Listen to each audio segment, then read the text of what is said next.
What's up, everybody? I am Tim from Tim's School of Fish. And I am Jake with Uncommon EDC. Thanks for joining us for Just the Tip. Today we're joined by Kevin of LeftyEDC and the left half of DIVO Knives. How's it going, man? Good. What's going on, guys? Glad to be here. Thanks. Yeah. Thank you for joining us, my friend. Appreciate you taking time out. I know you have family duties and a little one to take care of. I know how that goes. Yeah, I'm always on kind of bath and bedtime duty, so trying to get time to do these is difficult, but it's always fun. So glad to be here. We appreciate it. We appreciate you. Let me say thank you to the best moderator crew on YouTube, Randy's WSG, Cheeto Bandito, Bluminati Ninja. You guys make sure to check them out and give them a subscribe. And also subscribe to Kevin, aka Lefty EDC. Kevin, what other social media? I know you're on Instagram. Where else can folks find you and follow you? Yeah, pretty much YouTube and Instagram at LeftyEDC, and then on Instagram, DIVO Knives. That's pretty much it. I try to avoid the TikToks and the threads and the X's and I try to avoid Facebook, but sometimes I get sucked in there with different hobbies. But I did TikTok for like a minute, and then I tried to do a TikTok for my job, like a job related thing. And I grew tired of that really quickly. So it's pretty much YouTube and kind of trying to do Instagram, but mostly just YouTube for me. Let's see who's in the chat. I see Ace on Knives. There's Dick Ritchie, Izzy, Triple C, Paul Casper, Skibby, Marco. Thanks, guys, for joining us. Oh, yeah. I recognize a lot of these names. What's going on, guys? Nice. Jim. Splitting slices, that's split. I can't say that. Splitting slices, that's Byron Kennedy. There's Tyler Williams. Bunch of folks. I'm sure more folks will start coming in here now that we're on. Yeah, it looks like Addicted to Blades just dropped in. But let's jump into it. So could you tell us about how you got into designing knives? I know you had a YouTube channel first. Were you kind of napkin drawing and partnered up, or was it kind of... Yeah. So I kind of just drew up a knife. I was just kind of like, what would I want a knife to look like? And that was pretty much it. I mean, I just sketched it out, and then I showed it to Colin. Colin's my business partner, Colin Mason Pierre, CM Knife Designs. And I had just reviewed one of his knives. It was the Tucson TS 319, I think. And then he sent me a sample of the Kubi Royal that he designed. And we had just been chatting. So I sent it over to him, and I was like, here, like, what do you think of this, dude? And he just, I don't know, it was like a couple of days later, he sent me like a straight up rendering of it. And he had turned it into like an actual knife because I don't know if you guys have seen the sketch, but I've posted it on Instagram. It is literally horrible. I'm like, I draw like a 2-year-old. And so once he did that, I was like, shit, that actually like looks good. But like, I can't just take it. He wanted me to just, take it. He's like, here. And I was like, you're kind of stuck with this now. So that's kind of how it started. And then we just ordered prototypes. We were like, fuck it, we'll just give it a shot. And kind of just went from there. And we did the Stout was the first model, and people really liked it. We had a really successful pre-order, and then we kind of just took off from there and started drawing up all types of stuff. And we kind of haven't taken our foot off the gas since then. That was like 2 years ago or 2.5, something like that. So how's the collaboration usually work? Are there certain things that you do and then certain things that Colin typically does, or do you just put your mind together with a concept and go with it? Right. I think that's why we work so well together, because we do completely different things well. So he's a graphic designer by trade. So he's the design side of DIVO. I give him all the credit for the knives actually looking good. You know, I'll draw things up, I'll give ideas and, you know, stuff like that. And then he'll take it and run from there. And then we kind of just go back and forth after that. It depends on the knife. Like some of them started with a sketch I drew. Some of them started with just an idea I had or he had. Some of them, he's just like, hey, dude, been working on this. And he'll send me something. And then we kind of just, you know, bounce things off each other from there. So, you know, he handles all the design stuff when it comes to dealing with the OEMs.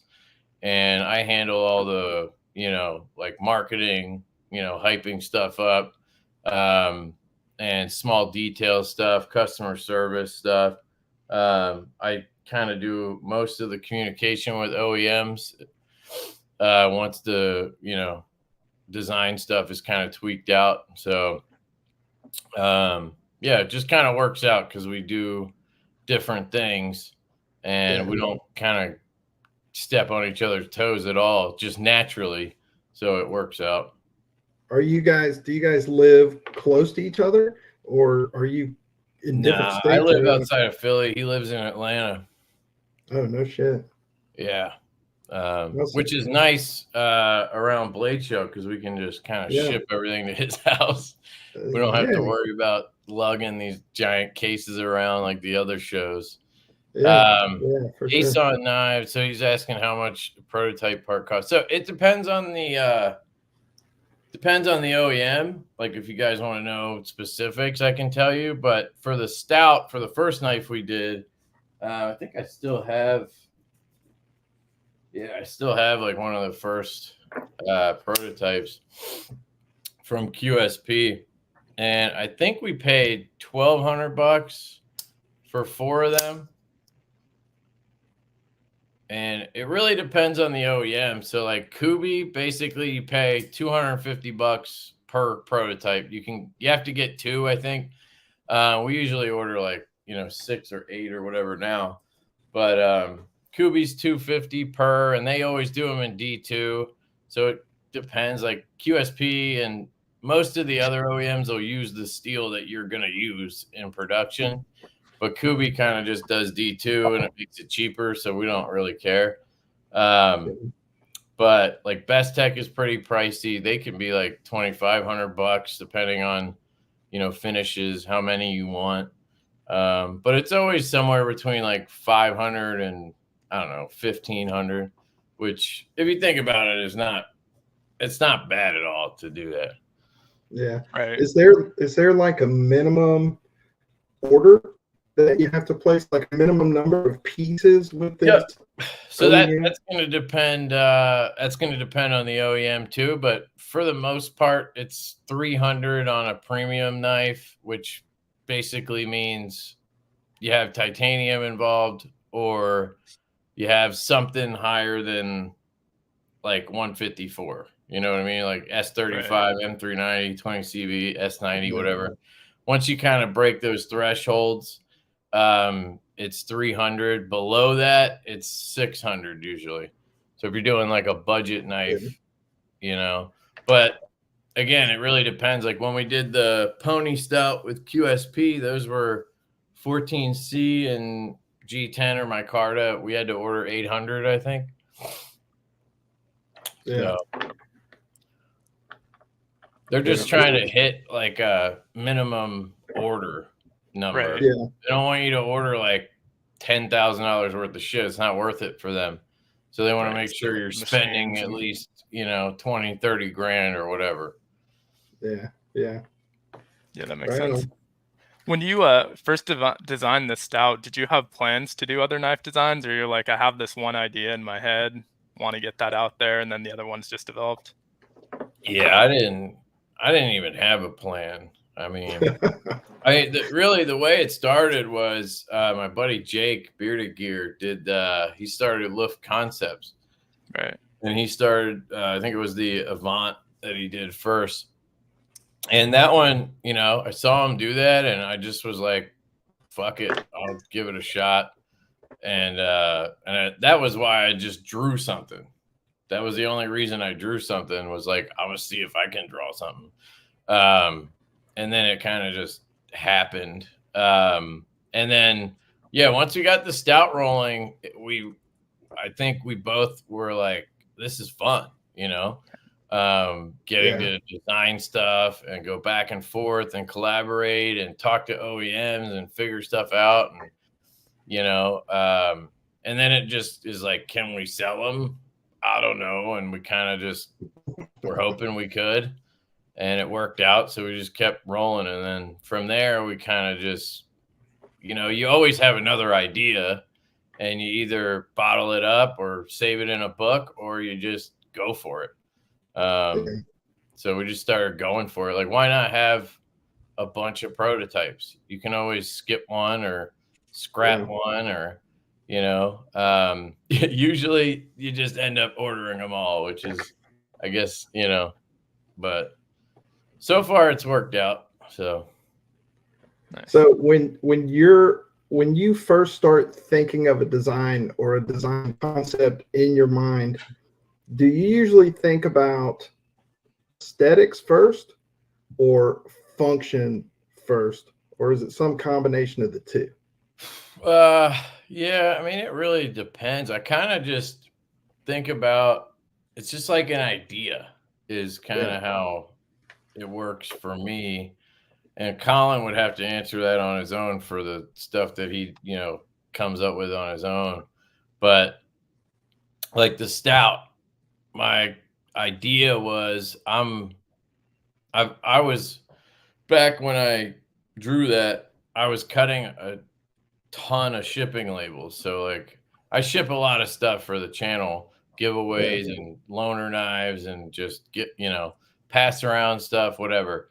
And I was stupid and I didn't have a label printer. So I would just print it on a regular printer, and then I would cut it out. Right. And it was kind of like my excuse to use my knives.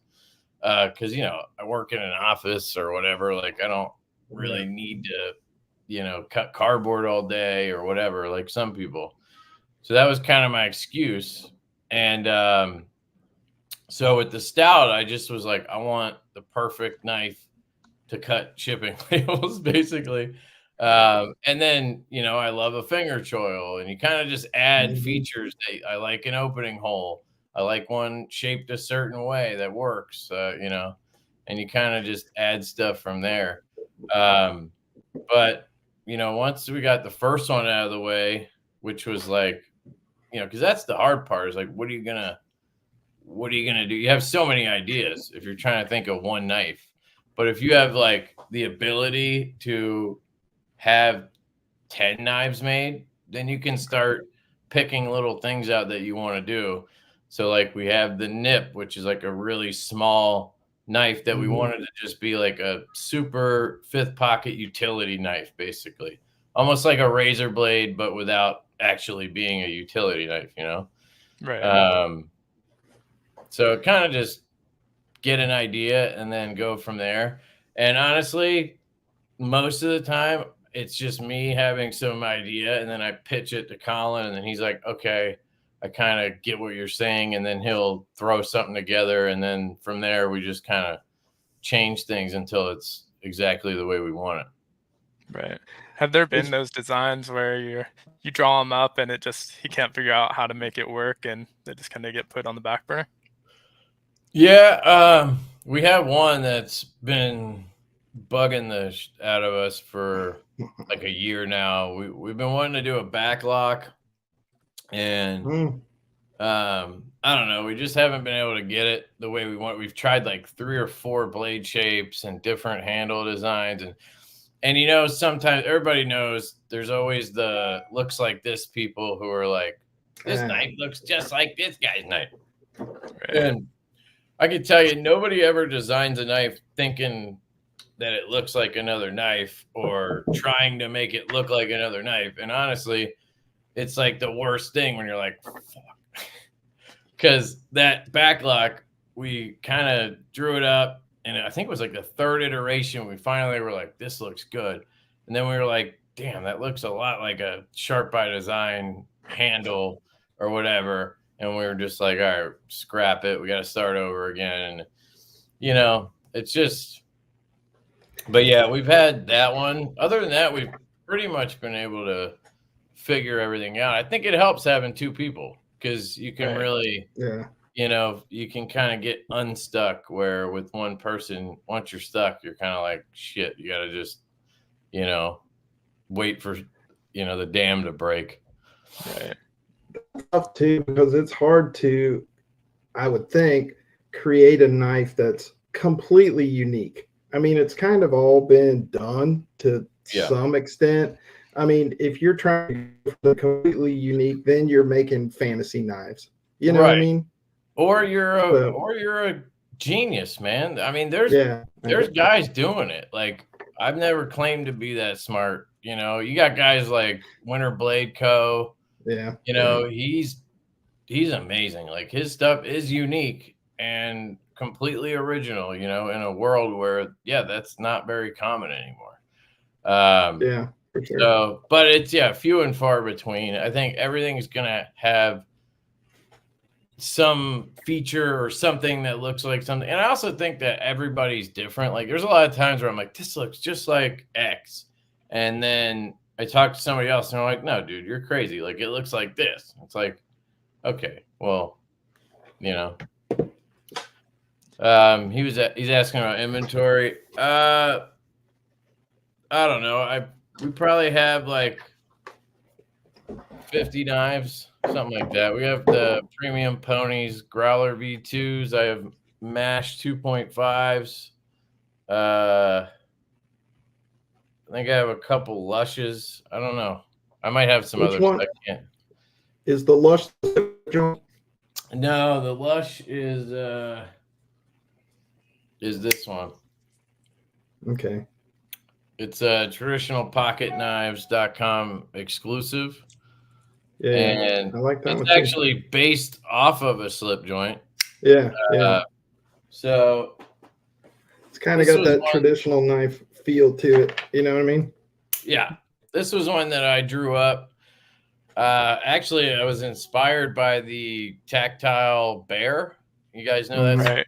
Yeah, that super slim one. It was super, like, stupid thin, but I wanted something that was thin like that, but had a sheep's foot, because I'm not a clip point guy. And then Colin had the idea to add a choil, which honestly is kind of genius because you can't close it on yourself and cut yourself. Right. So we did this. This is an Urban EDC. It's actually their knife. We licensed it to them. Right. They've been kind of taking forever with it. I don't know what's happening with it. So in the meantime, we were like, okay, it'd be cool to make it into a locking knife. So we did that, and then we partnered with Traditional Pocket Knives on it, and we released these, I think, at the end of last year at some point, and there's a second batch in the works right now. Nice. So that's the Lush. And you said you'd have some of those at Blade Atlanta? Yeah, I should. Well, so I have a few left over from that batch, and then the second batch we ordered another 500, and we have 4 new inlay materials for it. They might be here by Blade Show, but if not, I'm just gonna have a handful. Of the previous ones. Yeah, that makes sense. You may have talked about this before, but where did the name DIVO Knives come from? It's so dumb. So I don't know if you guys know Casey from Knives Fast, but I'm a real detent snob, and so he started calling me the detent diva, and I kind of ran with it. And then we were trying to think of names, and we couldn't come up with anything. And Colin, I don't know if he looked it up or what, but the male form of a diva is a DIVO. So we just were like DIVO Knives and whatever. Like, we needed a name, so we went with it. Nice. I like it. Yeah. And then we both, you know, we're into drinking beer and whatever. Back then, I quit drinking actually, like right after we started the company. But he still drinks, so it's fine. But we name all the knives after something alcohol related. You got to have some theme. So Right. that's Are you guys gonna keep doing that? Are you gonna keep rolling with the alcohol theme? Oh yeah, we'll keep that rolling. Yeah. I mean, we have some little, you know, tweaks on it. Like we have the nip, which is our little, you know, the one I was talking about. It's like a 5th pocket. This is the budget version. We just ordered these in aluminum and 154, and I think we're doing one in G10, and then there's a dealer doing one in Ultim. They'll be like $100, but we just ordered those. But we're doing a slip joint version called the nip slip. Nice. Nip slip. Love it. So, you know, we do little tweaks on the names, but mostly, yeah, it's all alcohol related. Gotcha. You always been a knife guy. Where did the love of knives come from? Yeah, I think I have a similar story to a lot of people, and it's like COVID just put it into like overdrive. But Yeah. I was into knives before that. I mean, like growing up, I didn't have like a lot of knives. My dad didn't like give me a buck 110 or something. Yeah. But I don't know. It was like a few years before COVID. I sort of got into. I just wanted like a good knife or whatever. You know what it was? I was watching like Pew Pew YouTube, right? Right. And I somehow got to what's his name? Such? Is his name Such? You guys know Such? I think it is. Yeah, I know who you're talking about. Yeah, but he reviews Pew Pews, but he also reviews knives. And I think it was him, or it's the other guy. I don't know. They're like they sound the same. They all do. But and that somehow led me to a Nick Shabazz video, and then I don't know why. I think I was just like walking, and it just like kept playing, and I was listening to this video about a ZT0450, and I just wanted one, so. I bought one of those, and then I bought a bug out because that was back when the bug out came out. And then I think I bought a Wii rectifier, it was called, and I had like a Boker FR flipper. Those were like my first 4 or 5 knives. And I wasn't that heavy into it. I would occasionally watch videos and, you know, buy one or whatever. But then COVID hit. And I just had a lot of time, and I ended up just watching so much YouTube, and buying knives. I bought like 2 Sons and shit on eBay. You know, I did what everybody does. Went through the budget realm, and then, you know, sadly kept progressing. Yeah. You know, is that when you got into YouTube also? What? Is that when you got into YouTube also around COVID time? Yeah. I started my channel at the end of 2020. So, yeah, I was like in a group chat with Jake from Bearded Gear and Kyle. I don't know if you guys remember DTOM Knives and Gear, but Kyle's the man. I was in a group chat with those guys, and they kept kind of telling like, when are you going to start a channel? You know, that kind of shit. And eventually I did, and then, you know, when I do something, I go ham. So that's kind of what happened. Right. And the word on the street is you're actually right-handed, right? The lefty was just a marketing play. Yeah, exactly. I knew I would get millions of subscribers being left-handed. From the smallest portion of the population. So I did that. Nice. That was my April Fool's joke last year. Yeah, I remember that one. So besides your own DIVO knives, are there any particular knife makers or designers or production companies that you're especially fond of that you like more than others? Yeah. I really like Trevor Berger knives. One of my favorite knives is the Urban. I have one of his custom Urbans. And I mean, his work for what you pay, honestly, is I think it's underrated, but his stuff's just excellent. So Trevor Berger, uh, Greg over at Sparrow Knife Co. He made me this custom Lefty Strix Oh, that's sweet. a few months ago. This thing's sick. This is my only like full handmade custom knife. Those guys, Berg blades. I've been really high on the Mini Sweeney this year. It's probably my favorite knife this year. And Jack Wolf. I'm a big Jack Wolf guy. I have one knife from every release. I mean, he sent them to me too, but I bought a shit ton of them as well. And I don't know, Craig Brown. I love what he's doing. Brown knives. I don't have any right now because, you know, knives are expensive, and I like collecting knives and stuff. Like I have a lot of them, but I don't know. Sometimes I look at my knife case, and you guys know if you review knives, you have like your own knives barely get touched, and it's like I look at the case and I'm like, that's $900. That's and then I just end up selling them most of the time, unless I have some kind of connection to it, like that Burger or that Strix. They usually end up getting sold at some point. Right, because you end up putting knives aside that you like so that you can check out a knife that you're not sure of, Right, or just because the next thing comes in, you got to review, and it takes up your pocket space, And honestly, I kind of like it because I find out the ones that I go back to or the ones that just kind of sit there, even though I really like it.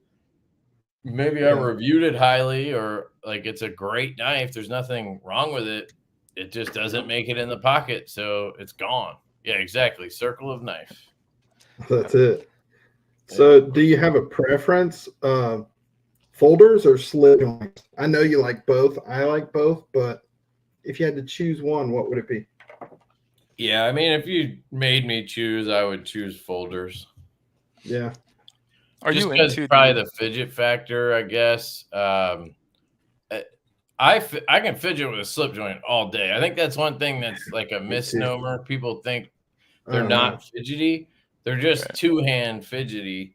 And, if I had to choose, because, I'm usually at a computer or something working, like it's nice to be able to just use one hand to flick the knife up. You can't sit there all day opening and closing a slip joint. But I certainly love doing it, For sure.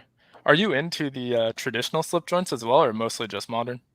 Yeah, modern. Like, I like the patterns, but I like modern materials. So, like, that's why I vibe really well with Jack Wolf. I mean, we do some of it with DIVO too. Bolsters with fat carbon is like the coolest thing to me. So, yeah, yes and no, but I'm not into like GECs or stuff. Like I can appreciate them. They don't do it for me, Yeah, that makes sense. Yeah, I prefer the modern slip joints. I like some of the traditional vintage slip joints, but I can only look at jigged brown bone so much before I'm bored with it. You know what I mean? It's jigged brown bone. Like, okay. Or stag. I'm not a big fan of stag. Yeah. So let's see. So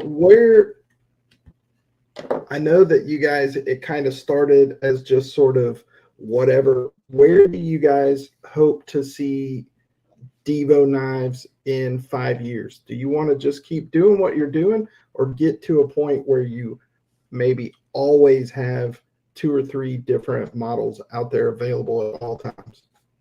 Like, what's the plan? Yeah.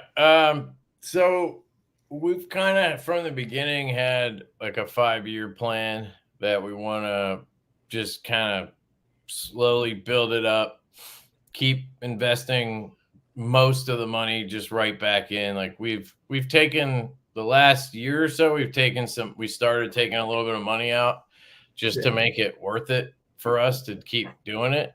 But 90% of the money just goes right back to more prototypes, more runs, whatever. So we kind of looked at it like at the 5-year mark, we're hoping we can go full time, so we can afford to pay both of us, which is a lot of money.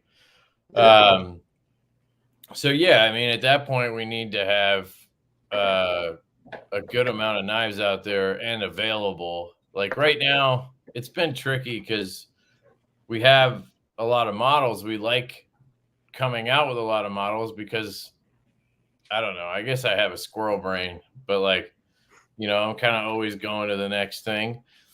But because of that, and because we're not made of money and we're trying to avoid pre-orders as much as we can, we can't order huge quantities of knives. So, we order like 500 of whatever it is. And we've been blessed that the community likes our stuff and they buy them.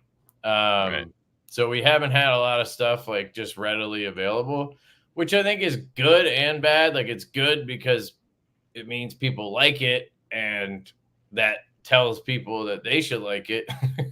But it's bad because you get a lot of like, damn, I wish I could have got one, or every time I try to get one, I can't, or whatever, I don't have any $3,000 flashlights. I wish, man. I think my limit on anything is like $1,700. That's the most I think I would spend on something and not feel stupid. But I do have like a $2,000 flashlight, but I didn't pay for that, or I didn't pay $2,000 for it. Paid like $17. But yeah, I don't know. Like it's just a balance of trying to get enough quantity and not too many, because you don't want shit just sitting around either, Right. So we'll see. We ordered like 600 of the budget version of this, so I'm hoping that these will be available for like a little bit, so people can get one and not have to be there in the first 5 minutes or whatever. We always try to make it to where people can get stuff, and then we're just like, surprised when stuff sells out. Like it's awesome, but like we don't expect it. We're not thinking like that. If we did, we'd order 1,000, Right. It's hard to predict demand. You like all of your designs, of course. So yeah, like it's tricky. I know it. People get annoyed with it, but it's like we're spending, tens, hundreds of thousands of dollars on this stuff and just hoping people will buy it. Like there's risk there that we don't want to just be like, oh, people are going to love this shit. Let's order, 2,000 of them. And then, and then they don't. Like we just did a drop of the premium pony stout at White Mountain Knives. I think they're still in stock. Really? It's not a lot. It's like he probably has like 10 of each at this point, but we didn't even have that many to begin with. I think there was only like 300. So had we, doubled down on that one, we'd be sitting on a pile of them right now. So It's just you got to kind of figure it out and go from there. So we usually start with like a lower order, and if people really like it, then we just do a rerun. We've done 3 runs of the mash. We've done 3 runs on the growler. We have the second, well, it's not the same build, but we have the second nip run in now. We've done 2 runs of the pony stout. We're on the second run of the lush. So I don't know. I think that's a better way, a safer way for us to do it, is to kind of test the market and then go from there. it also allows us to get feedback and fix shit. That's kind of been important to us too. If we just order 2,000 or something, there's nothing I can do. Once those are there, you just, until they sell, until they're gone, they're gone. But, if we order 300 and then you guys say, oh, the sharpening choil sucks. Oh, you need a better clip, or you need to whatever. We listen to all that. We try to do basically CQI like Spyderco and, improve shit as we go. So. Of all of the knives that you guys have done, which one are you most proud of and why? Oh God. I don't know, man. I like them all. I mean, they've all been good. I don't know if I have I guess the Stout was the first one. So that one, the Stout V2, I would say maybe is the one I'm the most proud of, because we took what was a good knife. The first Stout was a good knife, but we took that favorites. And like I said before, we listened to you guys and our own feedback, and we contoured it. We made it thinner. We made it taller. We made the hollow grind deeper. We added a belt satin. We changed the steel to Vanex. We added a milled clip option.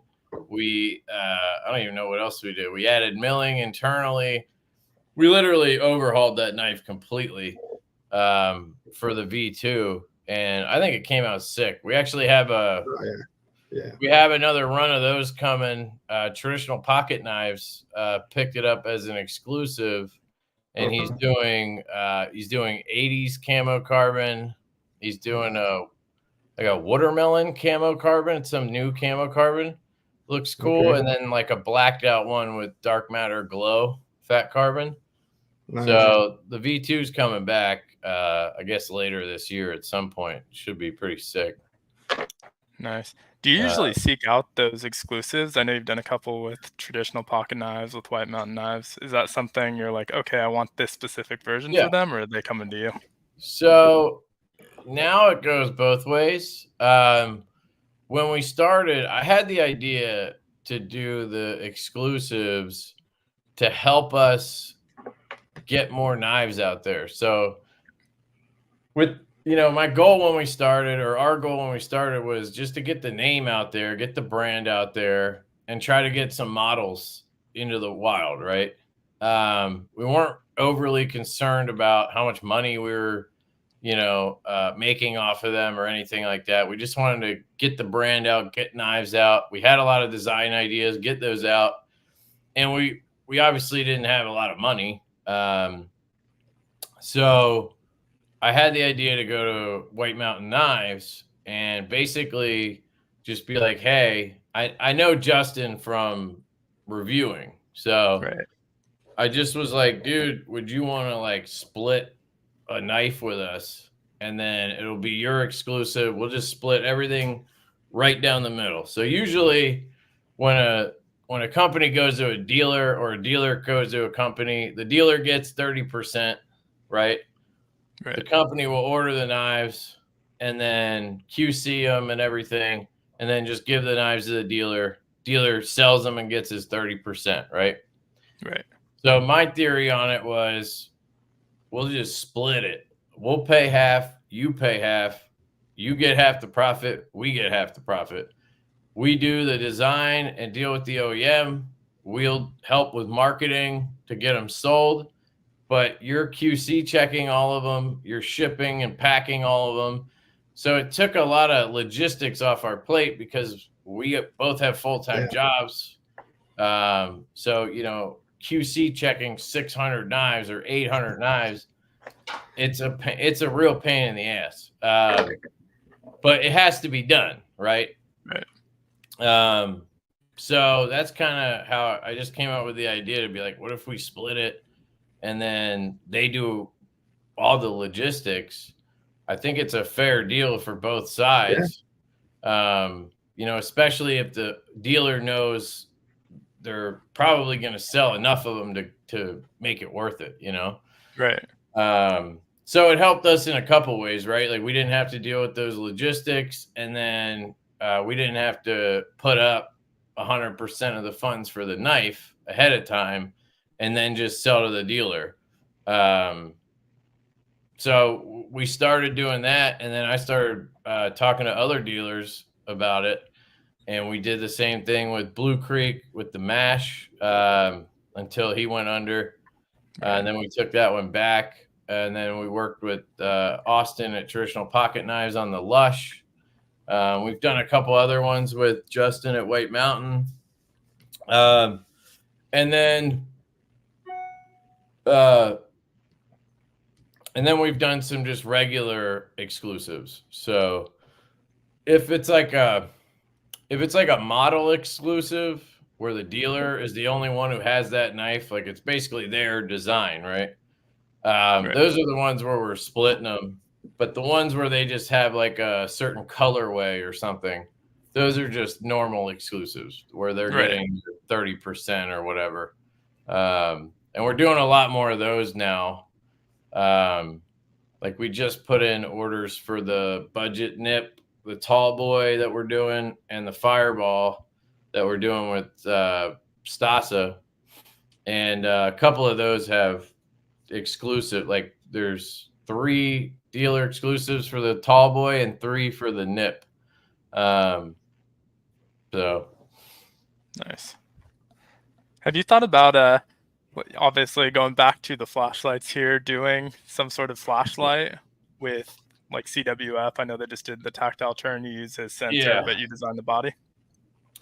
Yeah, I mean, I want to do a flashlight, but I mostly want to do it like where we have somebody in the U.S. machine it, because that feels like something that can actually get made here. We've been trying to get a knife made in the U.S. for years now. We're on our 3rd attempt. We're working with Chapman Lake Knives now. Oh, nice. That's our 3rd try at a U.S. made knife. But so I think a flashlight is a little easier because you just need, you need a lathe. And I don't think it's as big of a manufacturing process. So I want to design something and then have it made here, whether it's in partnership with somebody like Charles or, somebody like Joshua Dawson at Dawson Machine Craft or whatever. But I've been trying to like learn as much as I can I've only been into flashlights like hardcore since October, maybe November. And I don't think I know enough to come out with something, because I know that, I don't know. I just like, I want to know more before I do that.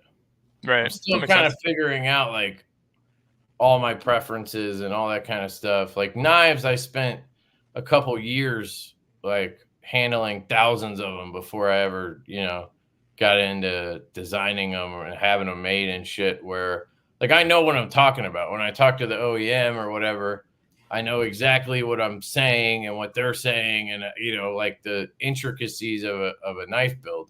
But with a flashlight, there's some stuff I still don't really understand. So it's like I don't really feel comfortable making one yet, if that makes sense. Yeah, that definitely makes sense. So yeah, I want to do it eventually. Yeah, I think you touched on it a little bit earlier, but Randy was asking about future of DIVO slip joints. So we have the one I showed you here with Urban EDC. I know they did a pre-order for it, and I don't know what's going on with it. If they have ordered them from Marriott or not. I'm not sure. But we have that one. And then we turned this knife into here, I'll grab one of these. We turned this knife into a slip joint. So this is the nip. And then I mentioned earlier we have the nip slip. And that's Traditional Pocket Knives. We're working with him on that one. Just kind of made sense. Yeah, for sure. But you guys can check these out on my if you go to my YouTube, I have a whole DIVO playlist, and you could see all the knives. But I have a bunch of videos on the nip slip prototypes because it looks nothing like this. So you really don't want to even picture this as a slip joint. Like it doesn't have a hole. it has a fuller or a long pull, sorry. And then it's slimmer, and it's got titanium with inlays. It's not like it's not going to look like a liner lock. It doesn't have a clip. I'm super excited about the nip slip. I think that's probably the one I'm the most excited to have come in. Nice. But it's a little guy, it's 2 1/4-inch blade, 2-inch cutting edge. But we're doing that, and I think we ordered 300 of those. We did orange dark matter, fat carbon, and then orange pivot collars for that one.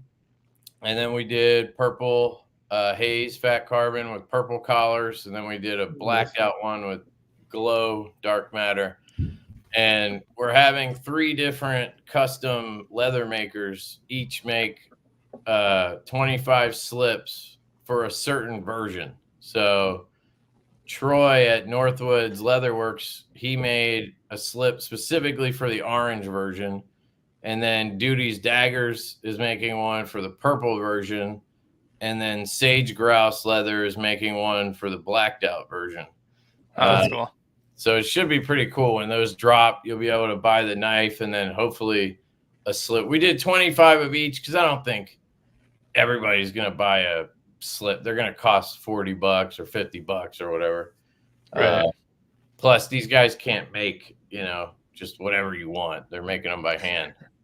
Right. Can't mass produce them. Yeah, it's the most exciting day. Yeah. Can you tell us anything about the what you call it, the tall boy and the fireball? Yeah, I have the fireball here. I wish I had the tall boy, but I sent the prototype to the one that I had left. I sent to Casey to check out. But the fireball is this knife. Right. And this is actually a design collaboration with Nick over at Stasa 23. Okay. So we kind of wanted to start some kind of like series like that where we work with people in the community and work with them on a design, kind of like what Kaiser does on a way smaller kind of scale. But that was kind of the idea. I wanted to call it the Barstool series, but then somebody told me there's like a whole podcast thing named after that. And I don't know.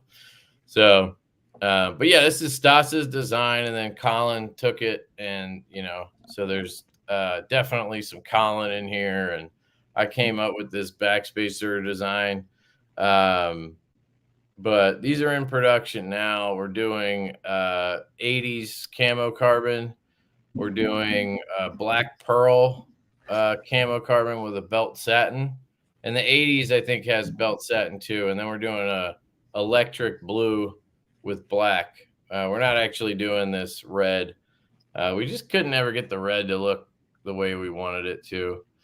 But yeah, it's really cool. And it has a wraparound backspacer, which the whole concept behind that was we were trying to figure out how to do a clip that'll work lefty righty. All our knives have to be reversible because I'm left-handed, and it'd be stupid if we had a righty only knife. But we wanted to keep the show side clean. So I was thinking, and so what we ended up doing was we tapped the liner or the scale underneath for both. But then the backspacer only has the clip slot for one side. So you have a left-handed backspacer and you have a right-handed backspacer. And that's how we got around it. So interesting. Are you shipping with both backspacers, or are you selected? No, so we were waiting to see how much those backspacers were going to cost us. And they're like $15 a pop for us to buy them, which if you do the math on what we have to sell them for, they'd be like $25 or $30. It's just it'd be stupid of us. We'd have to raise the price basically from $199, which is our goal. This is going to be an S90V camo carbon, titanium hardware, and everything. And we wanted to keep it at $199, and it would be like $230 with the backspacers, and it's like for all the righties, you guys would just be like, why? So what we ended up doing was we ordered 30 of these, 10 of each version with the lefty installed. So we'll just, when we do the drop, we'll sell 30 of them as lefty clip versions. Right. And then we ordered like 25 extra lefty backspacers. If any lefty buys a righty one and wants one, we can send them a backspacer. But that was kind of the way we ended up going around. We wanted to put one in each box, but it just wasn't going to be worth it price wise. Right. So yeah, so that's the Fireball. The Tall Boy is our. Wish I had. I probably have a picture of it somewhere.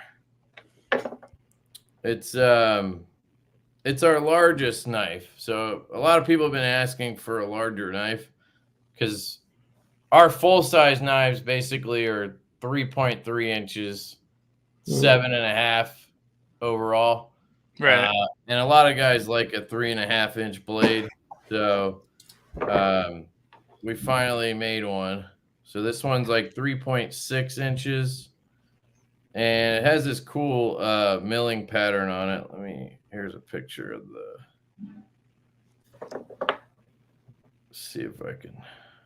So this is the bronze. We didn't end up doing this, but this is the bronze one that we prototyped.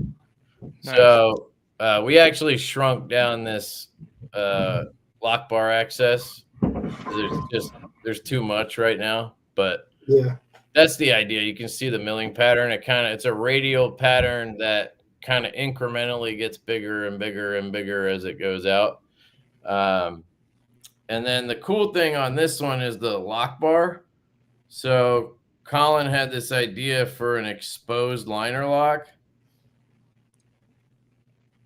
So basically the liner is milled out of like a giant chunk, and they leave this portion exposed. Shit. Oops. Like my grandpa over here. Hand him your phone and he closes it. So it's actually like it would be a liner lock, but this portion is just thicker and exposed. It's hard to explain, but it's really cool. Yeah. Right. So that's the Tall Boy, and I guess I didn't show you the blade. It's a sheep's foot. Watch. My dumb ass probably didn't take a picture of it open. And who came up with the lock bar design? Did you say that was you or Colin? No, that was Colin. Yeah. He actually, I think originally it was a bolster lock. It was titanium originally. Yeah. I can't remember. And then Kubi, when we sent it to Kubi, they were like, we can't do it this way. And there was like 4 different ways they could have done it. They were like, we could take a piece of titanium and mount it with a screw. We can, it was just like all these ideas. I couldn't even remember what the hell we decided until they showed up. But it's basically, the lock bar is steel. It's basically just an extension of the liner. That's right. just. Yeah, it looks cool. But disregard all the versions you saw because we didn't end up doing any of those. I know you're a fidgeter. Basically all camo carbon, and then there's one all tie one that White Mountain is doing. Nice. Yeah, I know you're a fidgeter. Have you thought about doing a double detent? Oh, man. No, because I hate them. All right. Yeah, where's that one? I just got done reviewing the Neuron from Vero. Right. So here, I'll show you. He sent me one of these because he did lefty clip ones. And this thing's like, it's cool, Right. But personally, like I carried it for a couple of days because I actually was like super into it. I'm like flicking it, and it's got all this fun fidget factor to it. The detents are really good. But I carried it for a couple of days, and I had to use it, obviously, a couple times. And I just kept breaking the detent and like almost cutting the shit out of myself. And I just So they're not for me. Yeah. And then I think they're stupid. I don't know. That's my. I would much rather have a slip joint with a spring. Like the spring Right. makes more sense to me. Like the spring is way safer than a double Right. D10. Oh yeah. Like I get why they exist. They basically exist for the European market. I mean, Right. that's essentially why they exist. So I don't really want to. I don't want to do that. But Right. Yeah, I think they'd make more like, I sense get it. with a finger choil. yeah, like that one has a flat and it still doesn't help you. A Right. finger choil would help. You know, same concept we talked about earlier with the slip Right. joint. It'd be harder to close on yourself. But I just like why I would either just make it a locking knife or I would make it a slip joint. There's like that in Yep. between just makes no sense to me. Personally. Well, have you guys thought about maybe breaking into the UK or the European market, maybe with the slip joints? Yeah, I mean, I get asked all the time if we're gonna get dealers over there, and I want to, but we need to have inventory to sell them, Yeah. you know, and we work with a few just like really good dealers here, and it's just kind of worked out for us. I mean, I guess I could just keep trying to get more dealers and sell them more knives, and then, you know, I guess every dealer, the way I look at it, I guess I haven't thought about it that much, but like I guess every dealer has their following and Right. they can all sell certain. So like if every dealer had 100 Divos, I just feel like there'd be a shit ton of Divos on the shelves if that was the case. So like, I don't know. We kind of work with a few, and I don't know. I feel like we have a good setup with that. But I do want to get some stuff over there eventually because I feel bad for the people who are like, if I order from you, then it's gonna, because we'll ship to Europe or anywhere, but then their customs like kills them, you know. Right. Yeah. So I feel bad for those guys, but like, I don't know. I guess slip joints would be a good way to do that. Yeah. So And Sure. they've only got a couple big dealers over there, Heine Haynes, and there's one other one that the name escapes me. But there's not a ton of them. yeah, there's like In the tools UK. for gents. I think they're in the Netherlands. Yeah. And then Lamia. I always mix it up with the knife. Lamnia, I think.